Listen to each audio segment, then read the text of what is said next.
اسلام آباد میں وزیر اعظم نے گرین اور بلیو لائن بس سروس کا افتتاح کر دیا۔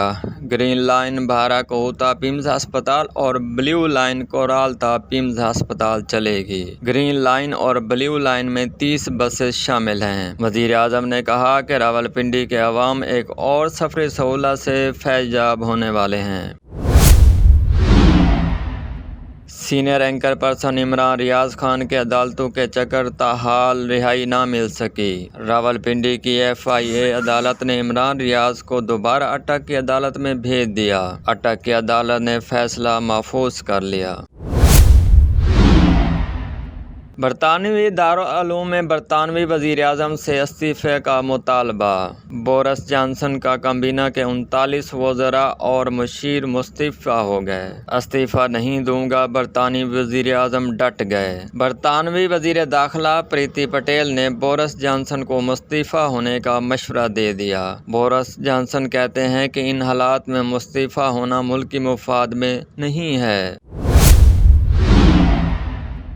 دنیا بھر میں معاشی سست روی، مہنگائی میں کمی، عالمی مارکیٹ میں تیل کی قیمتوں میں کمی، امریکی خام تیل میں $97 فی بیرل سے بھی کم میں فروخت، برطانوی آئل کے $100 فی بیرل میں سودے ہوئے، عالمی مارکیٹ میں پام آئل کی قیمت میں بھی کمی۔ حکومت پیٹرولیم قیمتیں کم کرے، پبلک اکاؤنٹس کمیٹی کی سفارش۔ چیئرمین پبلک کمیٹی نور عالم نے کہا کہ عالمی مارکیٹ میں تیل کی قیمتیں کم ہوئی ہیں، حکومت نے پیٹرولیم مصنوعات کی قیمتوں میں اضافہ کر دیا۔ پبلک کمیٹی نے سابق chairman NAB justice retired Javed Iqbal کو آج طلب کر لیا۔ سابق چیئرمین نیب کے خاتون کو ہراساں کرنے کے معاملے کی بازگشت۔ پبلک کمیٹی نے سابق چیئرمین نیب کے علاوہ متعلقہ خاتون کو بھی طلب کر لیا۔ چیئرمین پبلک کمیٹی نور عالم نے کہا کہ اختیارات کے ناجائز استعمال کو کسی صورت برداشت نہیں کیا جائے گا۔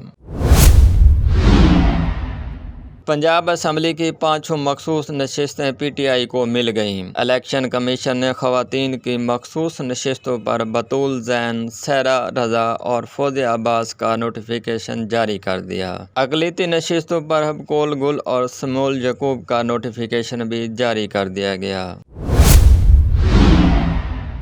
لاہور میں پنجاب اسمبلی کا اجلاس آج ہوگا۔ پاکستان تحریک انصاف کے 5 ارکان حلف اٹھائیں گے۔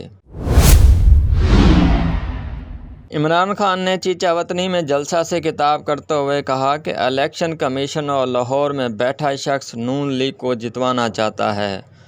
نون لیگ امپائر کو ساتھ بھی ملا لے پھر بھی جیت نہیں سکتی۔ 17 جولائی کو 20 کی 20 سیٹیں تحریک انصاف ہی جیتے گی۔